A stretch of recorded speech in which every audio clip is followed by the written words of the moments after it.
Here on BBC News. Now, the Freemasons have placed full-page advertisements in several national newspapers demanding an end to what they call the discrimination against their members. Here's the advert. The United Grand Lodge of England says it welcomes individuals from all walks of life, and Masons are undeservedly stigmatised for their membership. Well, Stephen Blank joins me from Manchester. He's the Provincial Grand Master of the Cheshire Freemasons. When I sounded the piece of paper with your name, Stephen Blank, and I said, well, of course it is. But these days of secrecy are gone, are they? Yeah, that is my real name, honestly, yeah. Not just my Masonic name. Now, I've had so many tweets on this issue. People are actually quite angry, and are you one of them, at the way Freemasons have been portrayed? Yes, I am. I think we're an organisation that does an awful lot of good and tries to do nothing but good, and we're being stigmatised. I think it's quite unfair. The difficulty is it's seen as, first of all, it's seen as secret. So let's talk about that. How secret is it? I don't think it's at all secret, to be quite honest. I think we don't encourage people to keep our membership secret. Mine is on my LinkedIn profile that I'm a Mason. I've never made a secret of the fact that I am a Freemason. You can read all our rituals and so on on the internet if you wish to do so. Yeah, I've had a tweet from Kerry Bacon who says it's about as secretive as the WI, but with prettier aprons. Well, I'll take that as a compliment. Yeah, well, I think you should. There is, nevertheless, suspicion, and that's, I suspect, what's behind today's advert, and that there is a suspicion that if you are a Mason and there is another Mason who you can help one way or another, either professionally, financially, or in other ways, and one thinks of police and people that they may be asked to help who are other lodge members. Does that happen? Well, I would be foolish to say that it doesn't happen. What I can say is that we are forbidden to do that sort of thing. We are expressly told not to. We take obligations that we will not do so. Now, I'm not going to say to you that there aren't people who break those rules. You know, I'm not so naive. But the organisation, would abhor that, and if we found out such behaviour was taking place, we would take disciplinary action. So there is the possibility that someone driving too fast, stopped by a policeman, they'd have a slightly dodgy handshake, and then things may go differently. Is that what you're saying? No, that's what people are saying. It has never happened to me in 41 years of Freemasonry. I've never been let off a parking ticket, nor has anybody offered to let me off a parking ticket. So I have never experienced it, seen it, or heard about it. But if you ask me, is it over our 200,000 members, have one or two misused their membership? I couldn't possibly say to you that that has not happened.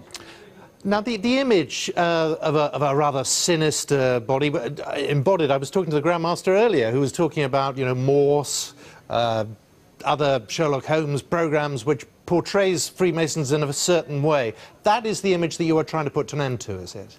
We're absolutely trying to put an end to it. And there was a documentary on another channel whose name I won't mention. We had 5 one-hour sessions on that over April and May. Showing what goes on and what we're about, and it's all an attempt to dispel that, that impression that unquestionably some people do have. Just looking at the rules, there will be no talk of religion, politics or business at dinners. I mean, are you essentially a rather dull bunch? No, we have a really good time. We have a good time because we do our ceremonies, we do our ritual by memory, we try and do a good job at it. And at the dinners afterwards, we laugh about the mistakes that people have made. We laugh about other jokes that happen. We have a drink or two, but not too many, and we have an extremely good time. That's why people stay members of the organisation. They wouldn't stay otherwise. If you felt that the handshakes, the words that are used in rituals that aren't used anywhere else were part of the problem, why not just get rid of them? Because they mean something to the people that go through them. We believe that, generally speaking, people become better people as a result of going through those rituals, and that's why we keep them private rather than secret. We don't disclose them, and the reason we don't do that is because they make more of an impact on the individual when he takes part in them. If he doesn't know what's going to happen, They just make more of an impact, and we hope, therefore, have more of an effect to make people generally better people, more moral and more trustworthy. The use of blindfolds, things like that, again, raises eyebrows. Well, it may raise eyebrows, and but I've been through the ceremonies, and of course all of our members have been through them, and I think they would all say to you that the effect of whatever takes place is to make more of an impact, to make it. It's not something you forget. The ceremonies that you go through, you do not forget them, and therefore they make an impact on you, which is perhaps far and above what it might be if it was just read to you, from a book. The reason we don't broadcast them is, firstly, we've taken an obligation not to do so, and therefore to break that obligation beats the whole point. And also it makes more of an impact. My example that I use to sort of potential new members is it's like a detective story. If I said to you, go and read this detective story, and by the way, it's the butler that did it, it wouldn't make much of an impact. And that's exactly the same with our ceremonies.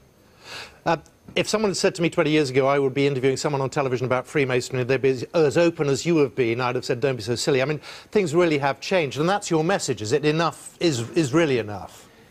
Well, the message is more about what we see as attacks on our members, and people wishing us to disclose membership of our organisation as distinct from other organisations who are not being asked to disclose their membership. It's the fact that we're being singled out, and that's really what we're saying enough is enough about. We are as open as we are, and we don't deserve the discrimination, frankly, that is being threatened. Stephen, I really appreciate you talking about it. Stephen Blank, thank you very much for your time. My pleasure.